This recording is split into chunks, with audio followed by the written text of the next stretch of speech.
Hey guys, welcome back. So last time we added a bit of style to this to make it look a bit more like the Google homepage. We've centered this now both vertically and horizontally. And we used display flex. And for some of you that haven't seen display flex, it's going to be probably quite confusing to you. Like I said, I'm not going to explain it here because it will take a very long time. And it's very difficult to explain without doing, little examples. And, that's just kind of not something we have time to do in the course because it's, like I said, this isn't an intro to HTML course. So I would, like I said, try and explain things as we go, but I do recommend probably going away to YouTube, and if you want, looking at display flex on there. Alternately, just copy along with me, and it'll probably make more sense to you as we move through. So the more you use this, the more sense it's going to make to you. So if you don't understand it, but you want to carry on anyway, that's absolutely fine.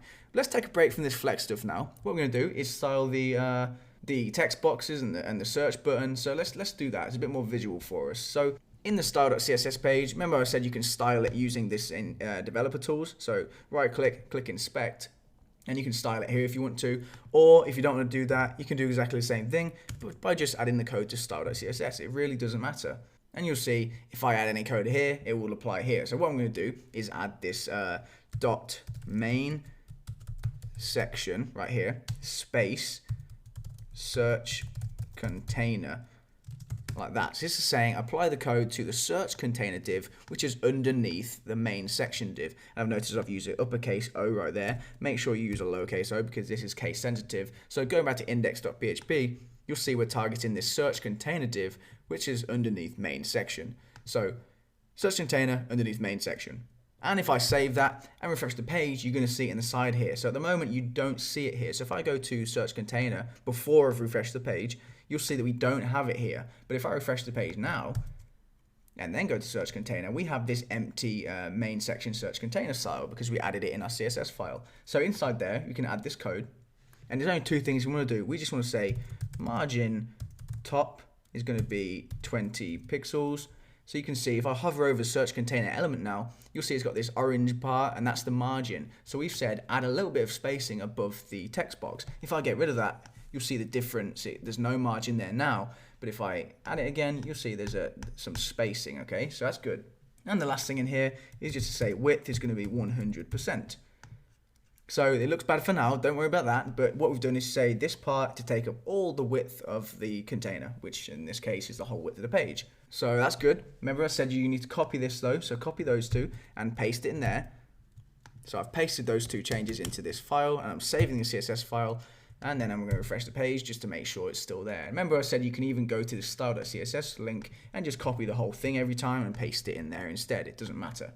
So this doesn't look very good right now, where this whole width. It's right across there, and we want it to be in the center. So we can fix that quite easily by adding some more CSS. So in the CSS file, I'm going to create some space below, just so I can have this a bit further up the page, just a bit nicer for me to see.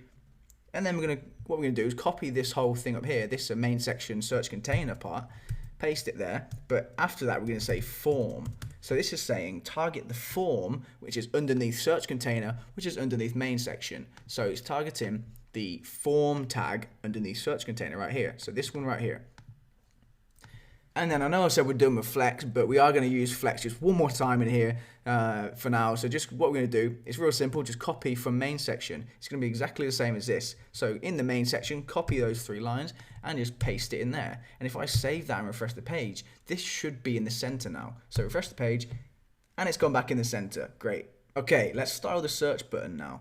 So what I'm going to do is underneath there, I'm going to say search container dot search button like this, and this is saying the search button under the search container. And you're probably wondering why we're adding 2 like this when it would work without it. For example, this would work all the same if you just had if you got rid of that and just had that. It would work all the same. It would work if you just had that, but it would, and for example this one would work even if we didn't have that main section part. But the reason we add more is the more detail you can describe the path, the less likely you are to accidentally override something. So if I just had this on its own and I style the button, maybe somewhere else in the site I'll create an element with the class search button because it's a pretty common name for a class, and then this code here will be applied to it even if I don't necessarily mean to do it, maybe because I forgot that we did it with this class here. So by specifying it with 2 like this, it kind of reduces the likelihood of me accidentally overriding something, because even if I use the search button class somewhere else,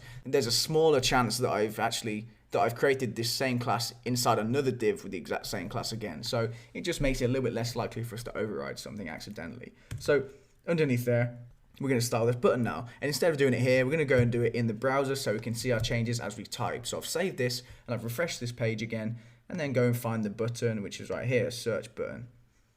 And you can see our blank CSS part right here. And what we're going to do is start by saying color is going to be # or hashtag to some of you. We're going to say 757575, and this is the exact color that Google uses. I have it written down right here. That's how I didn't just memorize that. I wish I could, but okay. Anyway, we're going to say background dash color like this, and the background color is going to be F5 F5 F5. And you see it's kind of like a little bit of gray. Again, this is the one Google uses. It's safe to assume if I type out some random hex value that I have it written down, it's probably the one that Google uses, okay? So just trust me on that. But feel free to change these to whatever you want. If you click on this square, you can see that you can change it to anything you want.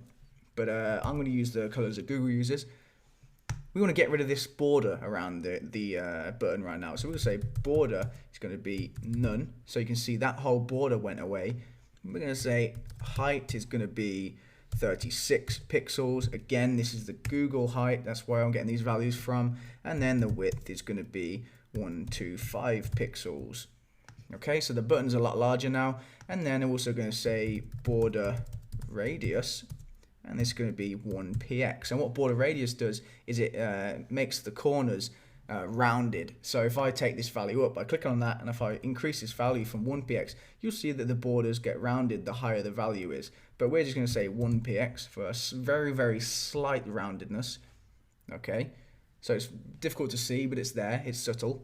We're going to change the font size. So font size is going to be 13 pixels, which makes the text larger. We're going to say font weight is going to be bold. We want this to be a thick, bold font. We then want to say margin dash top. So the top margin, we're going to say 20 pixels, which adds some space between the button and the text box. We then want to make it so that when we hover over the button, the mouse pointer changes to a pointer, the one that looks like you can click on it. So look at the mouse right now when I'm hovering over it. But if we write this instead, cursor pointer, you'll see that when I hover over the button now, the mouse changes to a pointer that lets the user know they can click on it, okay? And then the very last thing is just to say outline none. And what that does is it means when we click on the button, there won't be some outline there. So if I get rid of that, there won't be some outline there. And I'll show you what that does in a second. But before I show you what that does, we're going to copy all of this new style that we just wrote, quite a lot. Copy it and just paste it in there. And then save the file. If I refresh the page now, you should see the exact same thing. Okay, so just to show you what this outline does, if I get rid of it, so if I click on the button, I'll click and hold so it won't actually submit the search. If I click on this and hold it down, it has this outline. That's just so it makes it a bit clearer to the user what they're clicking on. But we want to get rid of that, just so that when we click on it, we don't get that big blue outline. It is worth keeping it in there for accessibility reasons. So, for example, people who don't maybe see as well, who have visual impairments, find this outline very useful. So maybe think carefully before getting rid of it.